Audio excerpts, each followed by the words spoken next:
Bonsoir, nous vous espérons bien portants. Merci de nous avoir écoutés et regardés jusque-là. On rappelle que nous sommes disponibles sur les réseaux sociaux, Facebook, YouTube, également sur les différentes plateformes de podcast.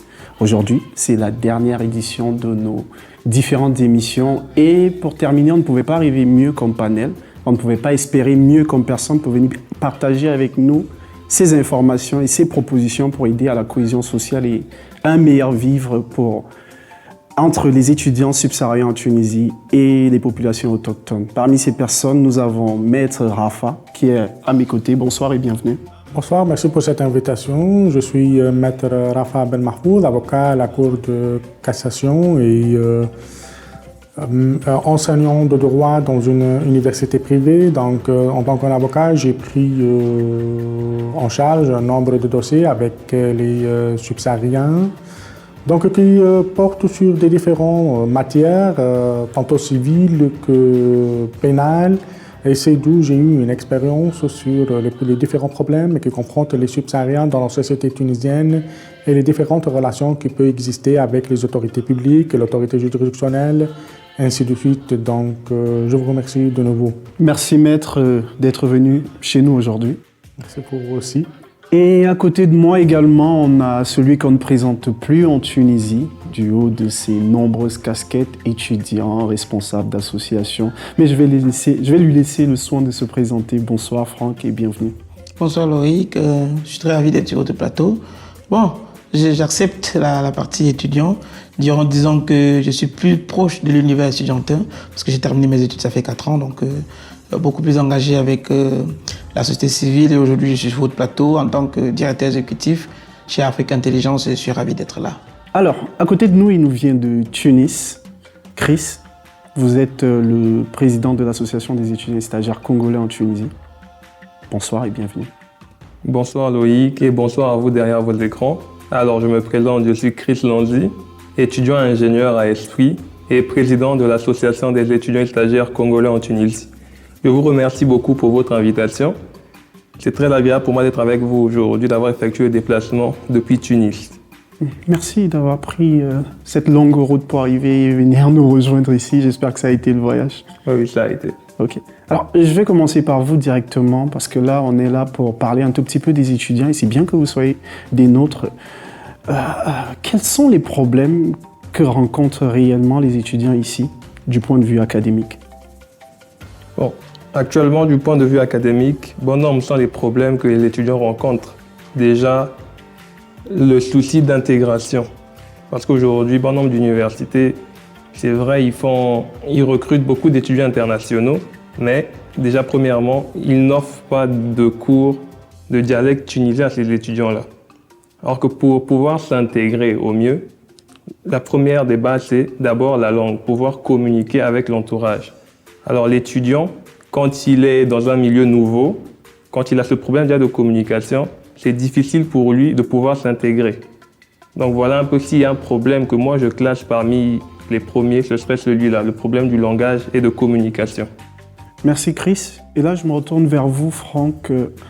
En tant que responsable d'association, ou même votre parcours académique, quelles sont les difficultés que vous voyez que les étudiants subsahariens rencontrent ici en Tunisie? Merci Loïc pour cette question. En fait, je pense que en termes de difficultés académiques, honnêtement, on n'a pas beaucoup évolué ces dernières années parce que les difficultés des étudiants ont été constantes depuis pratiquement 10 ou 20 années. Mais, sauf qu'à côté de ça, il faut ajouter que depuis 2 ans aujourd'hui, on a un contexte assez particulier donc, qui greffe à ces problèmes antérieurs une situation d'insécurité et qui crée un sentiment, comme je disais tantôt, d'insécurité chez les étudiants qui impacte, on pourrait le dire que c'est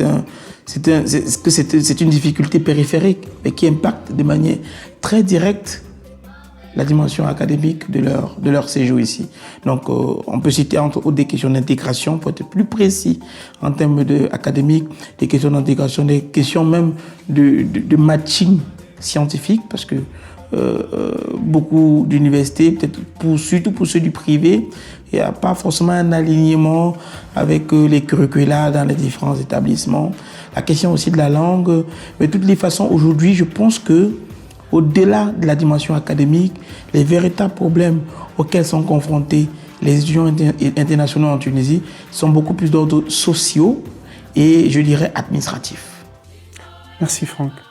Et là, je me retourne vers vous, maître, vous qui êtes enseignant et qui voyez passer beaucoup d'étudiants. Avez-vous le même regard qu'académiquement parlant concernant ces difficultés?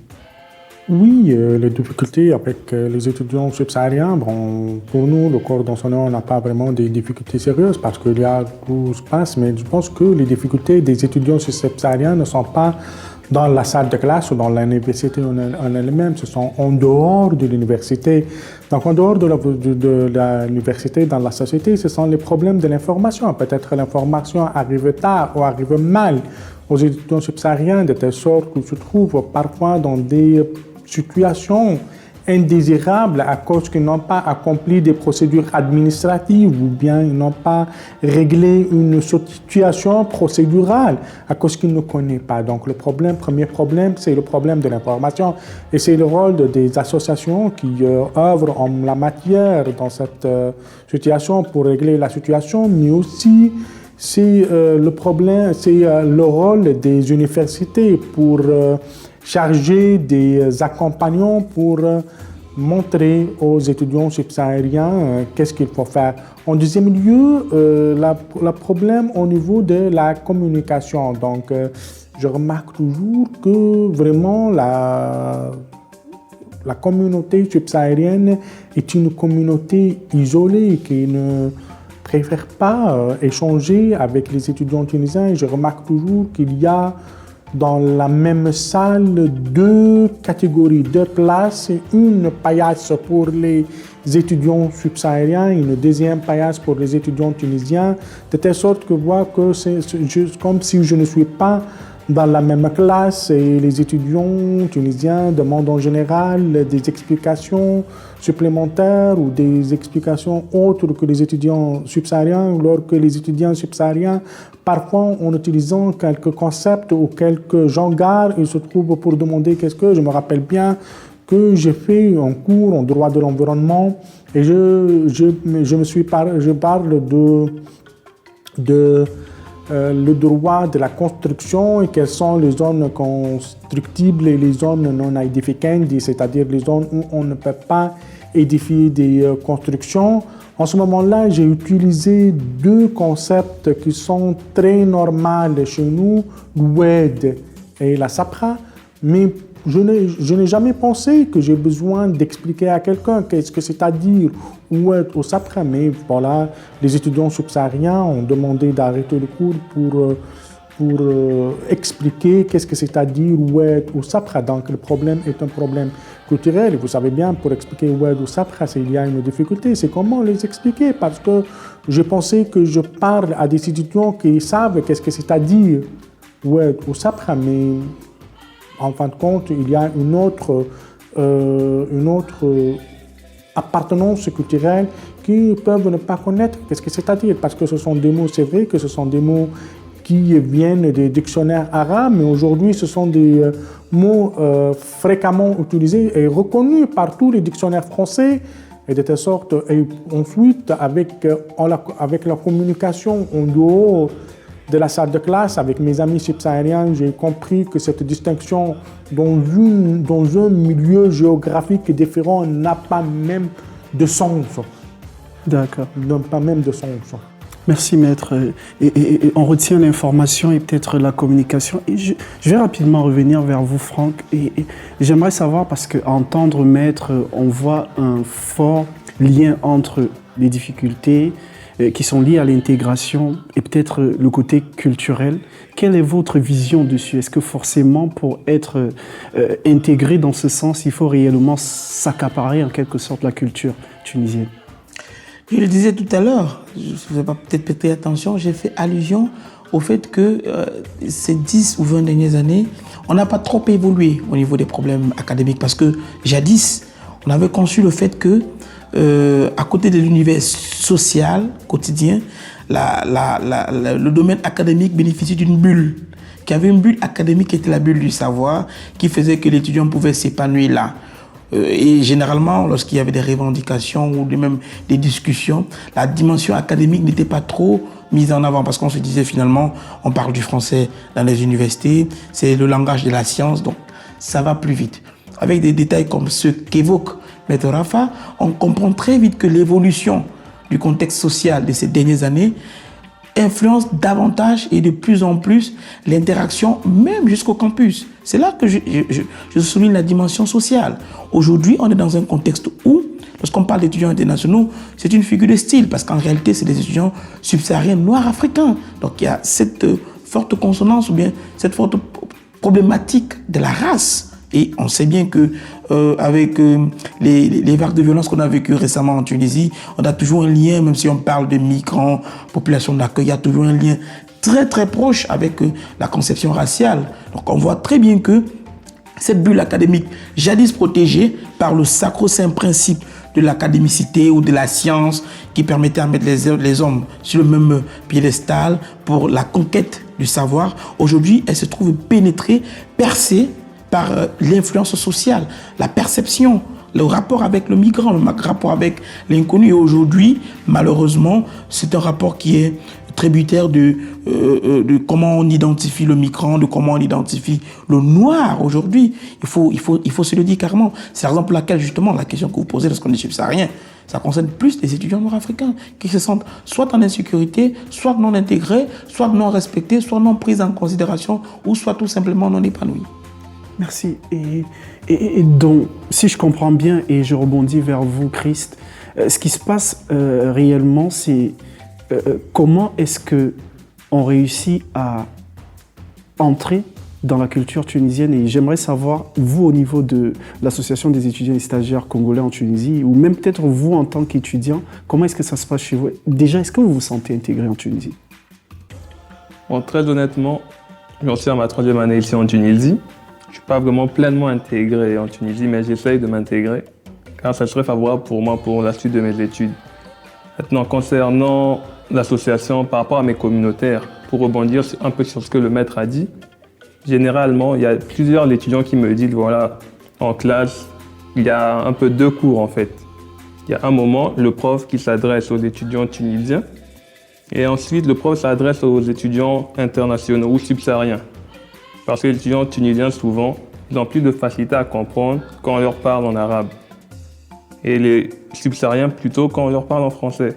On voit pourquoi je reviendrai sur le fait de la langue. Car pour pouvoir bien pénétrer un milieu, une culture, il faut d'abord s'approprier de la langue. C'est vraiment ça, vraiment le cheval de bataille que nous devons miser principalement pour pouvoir aider les étudiants internationaux à mieux s'intégrer à la culture tunisienne. Car on ne peut pas parler d'intégration si on ne parle pas d'abord la langue. Je comprends cela, ça veut dire que, et peut-être je pousse la question, est-ce que vous voyez des relations entre vous, déjà étudiants, ou même entre vos communautaires et les populations autochtones? Quel style de relations vous entretenez? Bon, sur le campus universitaire, des relations amicales et académiques, bien évidemment. Les étudiants tunisiens sont toujours bien sûr ouverts et très accueillants. Généralement, même la plupart du temps, c'est les étudiants tunisiens qui viennent vers les étudiants internationaux.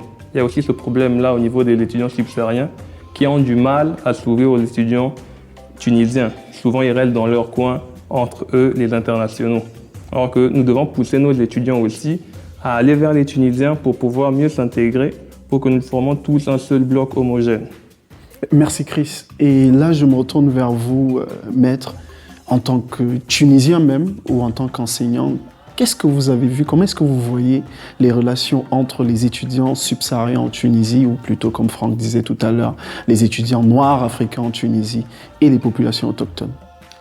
Bon, je distingue à ce niveau entre 2 catégories de relations. La relation dans la sphère universitaire, dans le milieu universitaire, je vois que c'est une relation normale. On ne trouve pas de problème d'ailleurs avec les administrateurs ou les enseignants. Les relations entre un étudiant étranger ou un étudiant tunisien, ça n'a pas de différence. Il n'y a aucune différence. Donc je me traite, moi personnellement, je traite tous les étudiants de la même manière, de la même façon, je ne trouve pas pourquoi distinguer entre les deux. Bon, seulement peut-être il y a une différence au niveau de la bonne maîtrise de la langue. Les subsahariens sont en général maîtrisent mieux le français, alors que pour les Tunisiens, il y a parfois des difficultés au niveau de la langue, mais avec l'administration aussi, il n'y a pas de différence. Je trouve tous les moyens pour faciliter leur séjour en Tunisie. Mais peut-être les difficultés se trouvent en dehors du milieu universitaire, le milieu extra-universitaire, où vraiment on prenne parfois connaissance de l'existence de quelques problèmes ou de quelques confrontations avec la population autochtone. Premièrement, il y en a beaucoup d'étudiants qui m'ont contacté pour m'expliquer des difficultés avec les propriétaires des immeubles. Ils trouvent des problèmes au niveau du choix de l'immeuble ou de la location, donc le bail. Il y a des Tunisiens qui refusent de louer leur appartement à des subsahariens ou imposent des loyers plus élevés pour les subsahariens. Ensuite, il y a aussi quelques problèmes avec les voisins, les problèmes de voisinage, de nuisances de voisinage. Donc, les étudiants subsahariens trouvent des problèmes parce qu'ils ont des habitudes différentes. Donc, les plaintes arrivent toujours dans ce sens-là. Pour se contempler de l'existence de quelques nuisances. Bon, pour moi, j'ai remarqué ou j'ai constaté que ce sont des minimes qui ne méritent pas d'être intéressés, mais ça existe en vérité dans la société, et ce sont les problèmes qui se trouvent en général dans l'intégration des étudiants subsahariens et l'établissement des relations naturelles. Merci maître. Et là, je me retourne vers vous, Franck, justement. Comment est-ce que vous voyez ces relations entre les étudiants subsahariens ici en Tunisie et les populations autochtones? Quel est votre regard dessus? Avant de répondre à cette question, je vous remercie déjà pour la constitution du plateau ou du panel, parce que ce que je vais dire va tirer sa source à la fois de l'intervention de Chris pour les étudiants et de mettre dans une expérience en tant qu'enseignant et même professionnel du droit. Tout d'abord, il faut qu'on soit clair. Il y a un postulat qui nous a longtemps été vendu, qui, ces dernières années, finalement tombe à l'eau. On nous a toujours dit, les étudiants internationaux sont privilégiés. Ils ne sont pas comme les autres migrants. Ils n'ont pas les mêmes problèmes. Mais avec les illustrations qu'on écoute, ou en milieu universitaire, on a soit cette difficulté de cohésion entre étudiants tunisiens et internationaux subsahariens, on l'a évoqué, ou on a ces difficultés même en termes d'explication, parce que finalement, si dans les missions internationales des universités tunisiennes, lorsqu'elles vont dans des pays subsahariens, pour vendre le savoir-faire tunisien en matière d'enseignement, on dit les langues d'enseignement c'est français et l'anglais. Mais très vite, on est rattrapé par la réalité sociale. Parce que finalement, même si l'enseignement il est dispensé en français, l'enseignant, lorsqu'il y a méprise ou incompréhension, est obligé d'utiliser un langage que les étudiants comprennent. Donc si c'est les étudiants tunisiens, il va bien falloir utiliser le derija, donc le dialecte tunisien, pour qu'ils comprennent, parce que c'est finalement le but. Sauf que à ce chapitre, lorsqu'il le fera, lui, l'enseignant, les étudiants internationaux qui, eux, ne maîtrisent pas le dialecte tunisien, se sentent systématiquement lésés. Ça évoque justement le paramètre que signalait tout à l'heure Chris avec la question de l'apprentissage de l'arabe tunisien, et aussi dans la dimension d'interaction avec le voisinage, des problèmes avec les bailleurs. Ces deux éléments sont suffisants pour montrer à quel point la sphère académique elle est pénétrée par les réalités sociales finalement. On parle là soit de la langue, qui en principe n'est pas la langue d'enseignement, mais il faut bien expliquer. On comprend que ça constitue une pomme de discorde. On parle là aussi de l'interaction avec les voisins. Pour un étudiant, après les cours, on rentre à la maison. Si on ne se sent pas à l'aise avec le voisinage, c'est un problème. Si on ne trouve pas une maison, c'est un problème. Donc aujourd'hui, en Tunisie, déjà, l'étudiant est privilégié, il n'est pas comme les autres migrants sans papier, c'est un mythe. Au moins là, on a l'assurance, on a la certitude que c'est un mythe, parce que finalement, la discrimination ou la difficulté à laquelle font face ces étudiants-là est une difficulté purement sur la base de leur race, de leur couleur de peau, sur le rapport avec la société qui pénètre toutes les couches jusqu'à arriver sur les campus universitaires. Ce n'est pas défaitiste de le dire, mais c'est un constat. Et un mauvais diagnostic, c'est un mauvais remède, au moins en tant qu'acteur de la société civile, ou bien autorité ou partie prenante, je l'évoquais à l'entame, que ce soit les universités, que ce soit l'État, l'administration étatique de manière générale, que ce soit les organismes qui travaillent, que ce soit les associations d'étudiants, tous les différentes parties prenantes. C'est un constat qu'il faut faire pour par la suite édicter ou proposer des solutions qui permettraient réellement de résoudre une situation qui est réaliste et qui est celle qui est contemporaine finalement, parce que, comme je disais, la Tunisie de 2000 n'est pas la Tunisie de 2023. Et les événements de février et juillet me confortent davantage dans le fait que le climat social, l'empreinte sociale, ce discours de violence a pénétré les sphères académiques, a pénétré même les sphères professionnelles. Peut-être que ce n'est pas le thème d'aujourd'hui, mais qu'aujourd'hui, la question de la migration, elle est intimement liée ou étroitement avec la question de la race, la couleur de peau. Justement, en parlant de ces événements, j'aimerais qu'on y revienne un tout petit peu et que vous donnez votre regard sur l'impact que cela a eu sur les étudiants. Je l'ai dit, je l'ai évoqué parce que je voulais que nos éditeurs, les téléspectateurs, ceux qui vont suivre ce podcast s'identifient. Donc, moi, j'ai eu la chance personnellement, pendant mes études, de n'avoir pas affaire au contexte comme celui-ci, contexte de violence, rappelons qu'il y a des étudiants qui arrivent en Tunisie à 16 ans, 17 ans, qui quittent à peine le foyer familial. Je pense que les événements de février et de juillet sont des événements très difficiles pour eux. Pire encore pour des étudiants, des filles, celles qui ne sont pas en foyer, qui sont en location, qui sont comme ça à la merci de toute agression, c'est assez difficile. Et je pense qu'aujourd'hui, au-delà des problématiques académiques, l'aspect sécurité a pris le pan.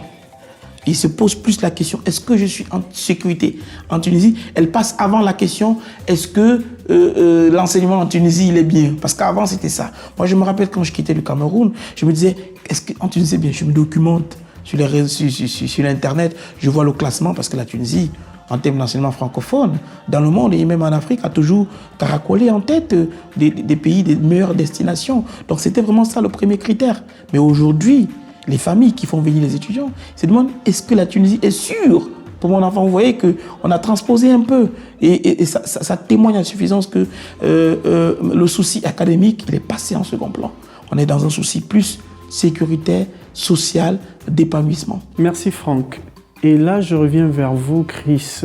Justement, il parle de contexte et qu'il faut peut-être donner de nouvelles bases pour les réflexions concernant les subsahariens en Tunisie. Mais j'aimerais savoir, pour ceux qui sont déjà là, ou même pour les peu qui sont arrivés, parce qu'il faut quand même avouer qu'avec le contexte, il y a peu de subsahariens qui sont arrivés ici en Tunisie.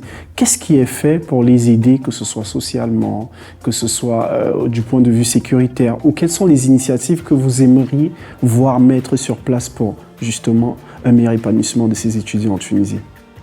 Alors, au niveau des initiatives, il faut déjà commencer à saluer l'administration tunisienne pour l'initiative qui a été mise en place concernant la réforme de la carte de séjour, car aujourd'hui, nous pouvons renouveler notre carte de séjour en quelques heures. Cela est une réforme assez salutaire pour bon nombre d'étudiants et stagiaires ici en Tunisie. Cela leur permet d'avoir leur carte de séjour et d'être en sécurité dans les plus brefs délais.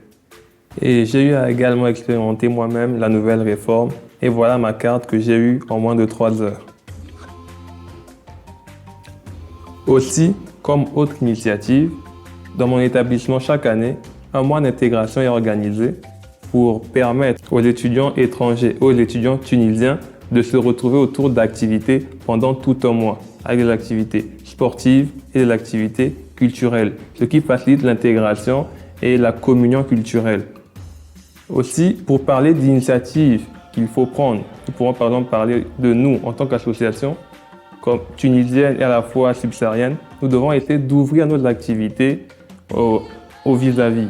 Et nous, les subsahariens, nous devons ouvrir nos activités aux Tunisiens et les Tunisiens doivent ouvrir leurs activités aux subsahariens également. Et comme je l'ai dit dès le début de l'émission, les établissements et les associations doivent essayer de mettre en place des cours de dialecte tunisien pour faciliter l'intégration sociale des étudiants internationaux. Merci, hein, voilà de belles initiatives. Et là, je viens vers vous, maître. Que pensez-vous de ces initiatives? Est-ce que vous en avez d'autres que vous avez vécues ou que vous pensez qu'on devrait mettre sur pied? Je suis tout à fait d'accord avec lui. Donc, je pense que les initiatives de l'intégration doivent porter sur deux axes principaux. Premièrement, l'axe juridique et deuxièmement, l'axe social. Donc, concernant l'axe juridique, nous devons plaider en faveur de la réforme de la loi de 1968 sur la situation des étrangers en Tunisie. C'est une loi qui a été légiférée en 1968 et lorsque le nombre des étrangers en Tunisie est très limité, mais aujourd'hui, la situation est profondément changée, donc cette loi n'est plus capable d'accueillir ou bien d'organiser, de régir la situation actuelle. Ça d'une part. D'autre part, le volet social. Pour le volet social, c'est vrai, la meilleure solution pour l'intégration des étrangers, c'est les activités artistiques, culturelles et sportives. Au niveau universitaire, donc ce que nous appelons le para-universitaire, les journées d'intégration, mais hors des journées d'intégration, les activités, les journées culturelles pour organiser des différentes activités, présentation de pièces de théâtre, diffusion de films, des pièces musicales, des discussions, ainsi de suite, mais aussi au niveau de la société civile qui doit prendre en charge l'organisation de journées plus grandes, plus célèbres, comme on a fait l'expérience de la pièce théâtrale Attitude, ou lorsque nous avons fait dans le mois de décembre à Sfax le concert de l'art africain. Toutes ces initiatives, tous ces genres de manifestations permettent sérieusement l'intégration des étrangers en Tunisie et notamment les Africains. Merci maître. Et là, je me retourne vers Franck, qui a également, comme on disait à la présentation, une casquette de directeur exécutif justement de l'association Afrique Intelligence. Je vous relance avec la même question. Merci beaucoup Loïc pour votre question, mais avant, j'aimerais quand même faire une petite parenthèse concernant l'initiative à saluer dont tu as fait mention, Chris, notamment en ce qui concerne les procédures de cas de séjour qui, bien sûr, il faut le saluer, ont été raccourcies à maintenant 24 heures. Mais en tant qu'association de la société civile engagée que nous sommes Afrique Intelligence, et pour toutes les lois pour lesquelles nous avons contribué à l'amélioration au fil des années, nous sommes une association militante, nous pourrons quand même signifier que, voilà, finalement, en 2023, au bout de 2 grandes vagues d'agression et de haine sur les personnes migrantes, l'État tunisien s'est finalement résolu à traiter la question dont on parlait il y a de cela plus de 20 ans.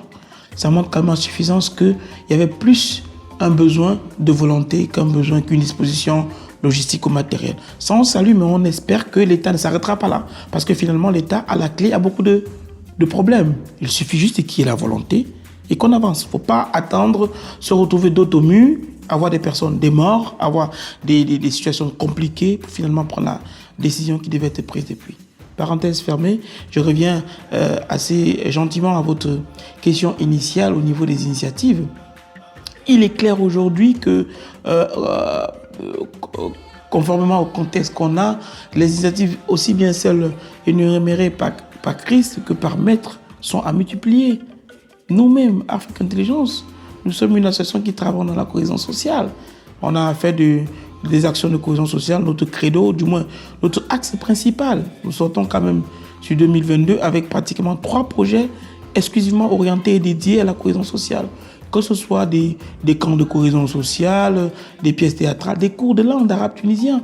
Chris l'a mentionné, c'est quelque chose que nous avons fait à Sfax. Nous l'avons initié à Sousse, mais nous envisageons pour les mois à venir, à partir de janvier 2024, lancer notre programme de cours d'arabe tunisien sur les 3 villes, Sfax, Tunis et Sousse. Mais à côté de ça, il faut quand même le dire à haute voix.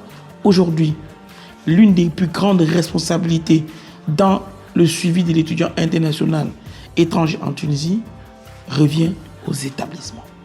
Et à ce chapitre, les établissements manquent énormément à l'appel. On les voit beaucoup lorsqu'il faut aller recruter les étudiants dans les pays, mais on les voit moins lorsque ces étudiants souffrent. Maître a évoqué tout à l'heure la dimension juridique. Ça aussi, ça incombe aux universités. Il faudrait que dans chaque université, il y ait un point focal ou bien un responsable des étudiants internationaux, pas juste pour organiser les kermesses, mais pour s'occuper aussi des problèmes d'étudiants. Lorsqu'il est arrêté par la police, lorsqu'il a des soucis avec le bailleur, c'est la dimension de l'assistance aux étudiants internationaux. Ce n'est pas seulement pour des kermesses, des soirées, non. Il faut élargir, il faut aller loin. Parce que, je l'ai dit, les problèmes des étudiants ne s'arrêtent pas à l'université. Ils continuent à la maison, avec les voisins, avec les bailleurs, dans l'interaction avec la société. Et les universités tunisiennes privées manquent à l'appel, il faut le dire. Si on les aime, on le leur dit. Chères universités tunisiennes privées, sachez que lorsque vous allez dans des pays recruter des enfants, vous avez la responsabilité de ces enfants aussi bien dans ces pays-là lorsqu'ils viennent qu'en Tunisie. Il faut que cette responsabilité soit continue dans leur séjour. Et c'est l'occasion pour moi de le dire officiellement. La Tunisie, ou du moins les étudiants internationaux en Tunisie, restent et demeurent les seuls étudiants à ne pas bénéficier d'une couverture sociale sérieuse. C'est un fait assez grave dont on n'en parle pas. Les étudiants tunisiens, eux, ils ont l'assurance, qu'ils soient privés ou publics, parce qu'il y a la CNAM, c'est les Tunisiens. Il y a le système de santé national. Mais les étudiants internationaux, s'ils sont dans l'étatique, ils ont l'assurance parce qu'ils sont boursiers. Et ceux du privé, qui aujourd'hui en Tunisie représentent 70% des étudiants internationaux présents. Comment ils font pour s'assurer? On a des étudiants qui sont dans les lits d'hôpitaux. On a des collectes qui se font dans des universités pour soigner des étudiants. Ce n'est pas normal. Il est important aujourd'hui que la question de l'assurance maladie pour les étudiants privés soit mise au bout de la table et qu'on trouve des solutions. Que ce soit même au niveau des pays de départ, avec notamment comme exigence pour la délivrance des visas d'études. C'est important. La Tunisie, qui est une destination académique, elle est un des rares pays qui n'en exige pas. Les autres pays comme la France, le Canada ou d'autres destinations estudiantines exigent cette assurance. Mais la Tunisie, hélas, et aujourd'hui, on voit de plus en plus d'étudiants en situation de détresse et qui font recours à des ONG. On voit des étudiants vulnérabilisés et ce n'est pas normal. Donc, c'est peut-être ça mon mot de fin. En termes d'activités que l'on souhaite organiser pour le futur, il faut multiplier toujours les activités de cohésion sociale. Parce que les hommes ont besoin de se rencontrer pour s'accepter. Il faut multiplier les activités de cohésion sociale. Il faut communiquer comme vous le faites à travers ce podcast. Il faut communiquer, que la population tunisienne écoute la voix des migrants, mais aussi que les migrants écoutent la voix de la population tunisienne. Parce que la migration, c'est la rencontre entre deux peuples. La population qui arrive et celle qui est présente. Donc, il y a le pas du migrant vers la population d'accueil, il y a le pas de la population d'accueil vers le migrant, mais, plus encore, peut-être pour terminer, le pas du migrant vers le migrant. Parce qu'on a tendance à dire, les étudiants internationaux, s'il n'y a pas un pays, du Sénégal au Burundi, c'est deux cultures totalement différentes. Et ça aussi, ça compte. L'intégration intracommunautaire entre migrants. Malheureusement, on déplore le fait que dans les activités culturelles des communautés, ce soit des activités entre communautaires. Et là, évoqué Chris, il est peut-être important que lorsqu'il y a des soirées culturelles des pays, que ce soit plus pour vendre la culture de ces pays aux Tunisiens.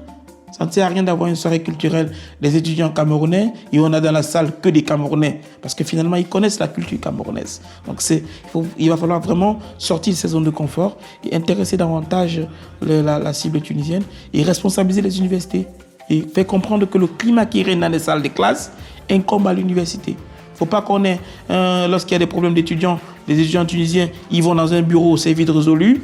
Lorsque ces étudiants internationaux, il faut qu'ils écrivent des notes, il faut qu'ils menacent de gréver, non.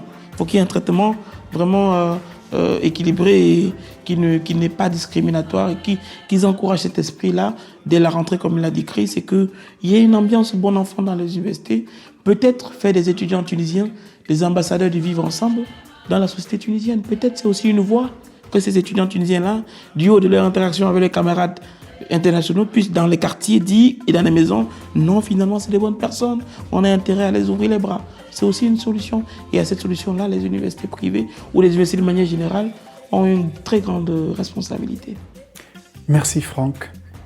On vous l'avait promis, voilà, pour cette dernière édition des podcasts du projet Koufougna Student. Il y avait de la matière, j'ai presque envie d'applaudir, ou je vais simplement les remercier d'être venus aujourd'hui pour partager avec nous, voilà, cette matière. Mais je ne vais pas les laisser partir comme ça et je vais faire peut-être un dernier tour pour demander un dernier mot avant qu'on ne se quitte.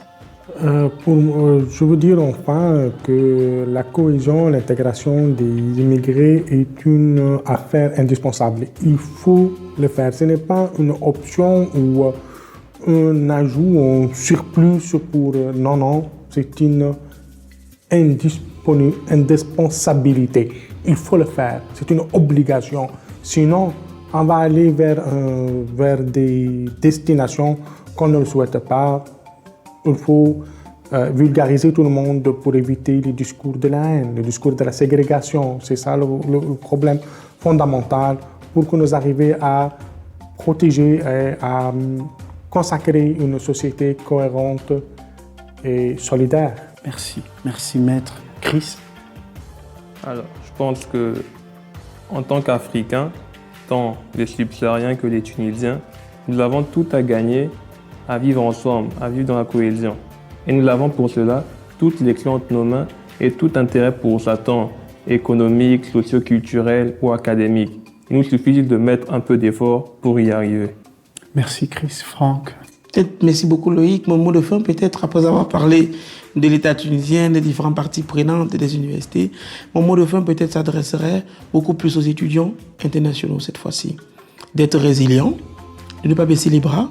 Moi je pense, j'ai une pensée émue pour ces jeunes étudiants arrivés ici à 16 ans, 17 ans, qui doivent faire 7 ans encore en Tunisie, ceux qui font la médecine, qui doivent faire 5 ans, ils doivent être résilients. Ils doivent croire en la Tunisie. Comme l'a dit Maître, ce n'est pas une option. C'est valable pour tout le monde, aussi bien pour les Tunisiens que pour les étudiants. S'ils ont décidé d'être en Tunisie, la marche vers la cohésion, vers l'intégration n'est pas une option. C'est une obligation parce que c'est le gage d'un bon séjour. Un bon séjour pour eux et aussi pour la Tunisie. Parce que la Tunisie, c'est l'Afrique, il faut quand même le retenir, même si on traverse des situations difficiles. Moi, je demande à ces étudiants internationaux d'être résilients, de croire en la Tunisie parce qu'il y a de quoi croire en la Tunisie et d'être, malgré les difficultés quotidiennes, des apôtres du vivre ensemble, de la cohésion. C'est important. Merci Franck. Facebook, YouTube, TikTok ou sur les différentes plateformes de podcast, vous nous avez écoutés, on vous remercie fortement pour cela. On rappelle que c'était le projet Koufonia Student, mis en œuvre par l'Association African Business Leader en partenariat avec la Fondation Friedrich Naumann. Merci.